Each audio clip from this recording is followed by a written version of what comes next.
दोस्तों नमस्कार, ये बात करते हैं कि निफ्टी कहाँ पे कामकाज कर सकती है मंडे के दिन, किस तरीके से जो है हमें अपना प्लान बनाना है। नया वीक स्टार्ट हो रहा है, तो शुरू से जो है देखते हैं। लास्ट प्रीवियस डे हमने क्या डिस्कस किया था, उसको लेके वो बात कर लेते हैं। प्रीवियस डे मैंने ड्यूरिंग द मार्केट आपको अपडेट दिया था कि मार्केट ने क्या किया है, मार्केट ने एक लो लगाया है, ठीक है। अब हम क्या करेंगे, 10:30 बजे तक का वेट करेंगे। 10:30 बजे के अंदर अगर मार्केट इस लो को तोड़ के नीचे चलने लगती है, हम डेफिनेटली क्या करेंगे, आज के लो के नीचे यहाँ पे पी का ट्रेड यहाँ पे ट्राई करेंगे। और अगर मार्केट नहीं तोड़ती 10:30 बजे के आसपास, हमें गलती से अगर इस पॉइंट के आसपास मिल जाता है, हम यहाँ पे कॉल ट्राई करेंगे। अगर आप देखोगे मार्केट एग्जैक्टली 10:30 बजे इस पॉइंट के आसपास आई और यहाँ से फिर ऊपर चलना स्टार्ट कर दिया। हालांकि प्रीमियम्स वगैरह के अंदर अगर आप स्पेशली सेंसेक्स वगैरह का प्रीमियम देखोगे, तो उसके अंदर कुछ खास जो है यहाँ पे जो है मोमेंटम हमें नहीं देखने को मिला, क्योंकि मार्केट एक साइडवेज सी रेंज में फंस गई। मार्केट मूवमेंट तो दिया, मार्केट ने 300 से 380 तक के आसपास का, मतलब 70-80 पॉइंट्स तक का टारगेट तो मार्केट ने दिया, बट इसके अंदर कोई प्रीमियम के अंदर हमें मोमेंटम देखने को नहीं मिला। देखिए, कभी कभी मार्केट के अंदर क्या होता है, 10 दिन सपोज कर लो ट्रेडिंग हो रही है ना, या फिर मान लेते हैं कि 20 दिन ट्रेडिंग हो रही है, क्योंकि एक महीने के अंदर 20 या 22 ट्रेडिंग डेज आते हैं आप, है ना। तो मान लेते हैं कि 20 दिन ट्रेडिंग डेज हो रहे हैं, है ना। उसमें से 5 दिन आपको ऐसा मिलेगा कि वो सी का दिन ही होगा, है ना। बस उसमें उसके अंदर बस सी जो है लेना है और कुछ नहीं करना है, ठीक है।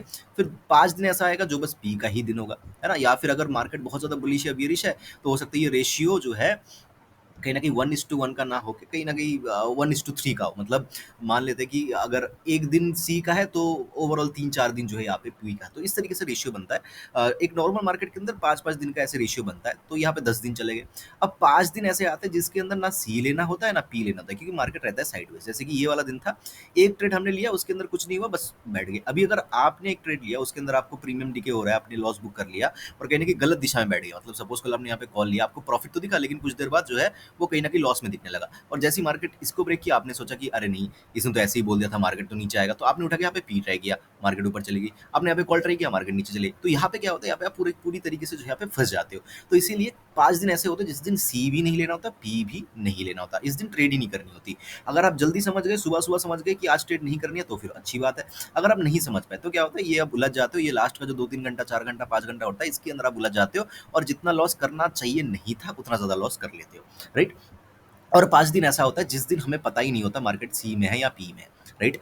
5 दिन ऐसा आता है जिस दिन हमें पता ही नहीं है कि मार्केट सी में है या पी में है। लेकिन हाँ, हमें हमें इतना पता है कि मार्केट जिस भी तरफ है, मार्केट देने बहुत अच्छी वाली है ना, कि बहुत अच्छी ट्रेड जो है मार्केट देने वाली है। सो वो चीज़ होती है। चलिए बात करते हैं किस तरीके से क्या कर सकते हैं, और इन चारों में से कौन सा दिन कल हो सकता है। देखिए, मेरे हिसाब से कल एक तरफ़ा मार्केट होने के चांसेस मुझे थोड़े से कम लगते हैं, ठीक है? मुझे थोड़े से कम लगते हैं पर्सनली।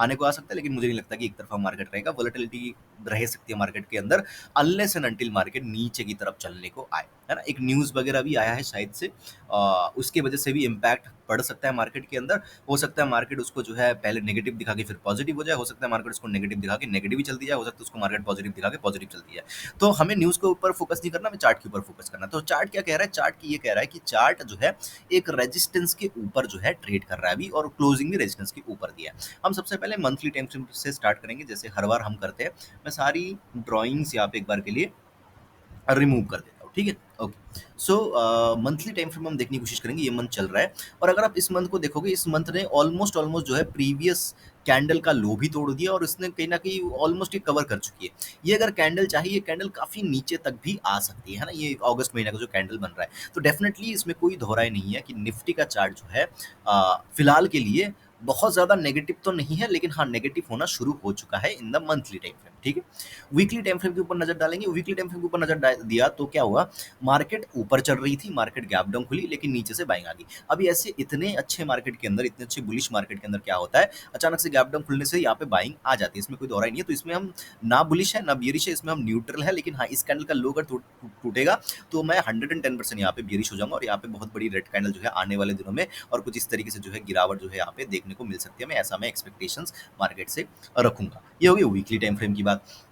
अब डेली टाइम फ्रेम पे देखें, तो मार्केट के अंदर कोई पॉजिटिविटी कुछ खास मुझे नजर नहीं आ रहा। हाँ, बस जो है क्लोजिंग थोड़ी सी अच्छी आई है प्रीवियस जैसे, लेकिन कैंडल अभी भी रेडी है। यहाँ पे सारे कैंडल्स जो है आपको रेड दिखेंगे।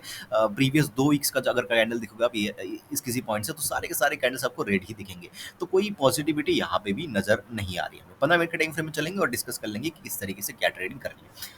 देखिए, बहुत सिंपल है। मार्केट अगर खुलती है फ्लैट, ठीक है, फ्लैट अगर मार्केट खुलती है, मार्केट अगर पहले बहुत फास्ट, ध्यान रखिएगा, बहुत फास्ट अगर मार्केट ऊपर आती है, तो मैं कहीं न कहीं 24,430 कैसे लगा के 435 कैसे लगा के आप एक पी का ट्रेड लेना पसंद करूँगा। अगर मार्केट बहुत फास्ट आ रही है, हो जाता है कभी-कभी फर्स्ट कैंडल बहुत बड़ी ग्रीन कैंडल, बहुत बड़ी रेड कैंडल ऐसी बन जाती है, जैसे ये वाला, है ना? ये बहुत बड़ी कैंडल बन गई, फिर तो मार्केट नीचे आती गई।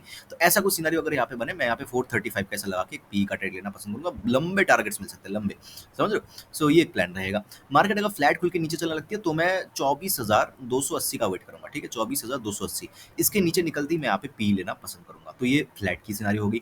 अब फ्लैट अगर खुलने के बाद धीरे-धीरे मार्केट आ रही है, तो मैं कोई यहाँ पे पुट नहीं लूँगा, तब मैं चाहूँगा कि 435 ब्रेक हो।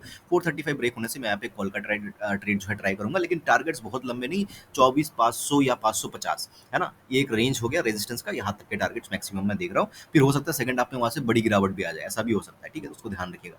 तो ये एक सिनेरियो हो गया फ्लैट का।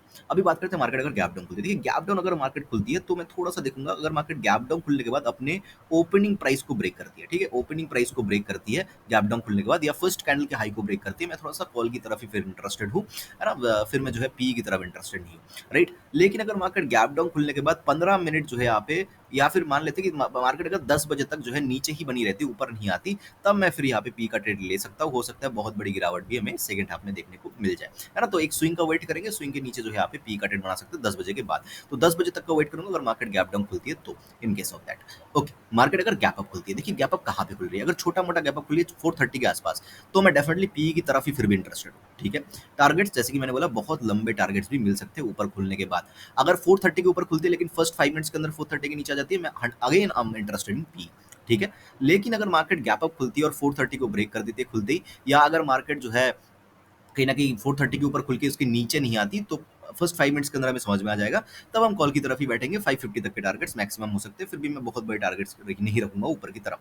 अभी बात आती है मार्केट का बहुत बड़ा गैप अप खुलती है 500 के आस-पास, 500 के आस-पास अगर खुल जाती है, तो फर्स्ट कैंडल का वेट करूँगा, फर्स्ट कैंडल का हाई टूटेगा कॉल लूँगा, फर्स्ट कैंडल का लो टूटेगा पुट लूँगा, सिंपल सी बात है। क्योंकि 500 पे खुल रही है, मेरे हिसाब से पुट का ट्रेड ही वहाँ से मिलना चाहिए, लेकिन कॉल का ट्रेड भी मिल सकता है हमें। 500 के ऊपर अगर मार्केट एक कैंडल क्लोजिंग कर दिया, उसका हाई भी टूट गया, डेफिनिटली मार्केट बुलिश हो जाएगी, तब टारगेट 24,700 तक के भी देखने को मिल सकते हैं, या 650 तक के भी देखने को मिल सकता है।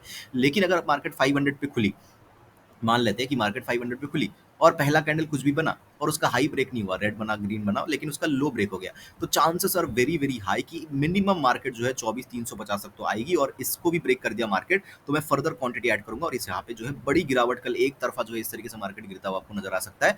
कॉन्स्टेंटली मार्केट मतलब गिर सकती है। प्रीमियम्स हो सकता है कि धीरे धीरे इंक्रीज हो, बहुत तेजी से इंक्रीज ना हो, मतलब ऐसे ऐसे कैंडल्स आपको ना दिखे, लेकिन हाँ, अगर आप हमने सही से बैठ गए हम और उसको थोड़ा-सा होल्ड किया, हमने ट्रेल किया, तो हमें बहुत बढ़िया profit at the end of the day देखने को मिल सकता है। तो in case of this scenario, मेरा जो टारगेट रहेगा, ऐसा अगर कोई सिनेरियो बनता है, मेरा जो टारगेट रहेगा वो 3 पीएम का रहेगा, मतलब कल मैं अगर कोई पुट लूँगा, तो मैं 3 बजे तक जो है उसको होल्ड करना चाहूँगा, ठीक है? तो ये मेरी स्ट्रैटेजी रहेगी in case of this scenario. So I hope कि वीडियो आपको अच्छा लगा होगा। अच्छा लगा तो लाइक कर देना, चैनल को सब्सक्राइब कर देना। मुझे सुनने के लिए आपका बहुत-बहुत धन्यवाद।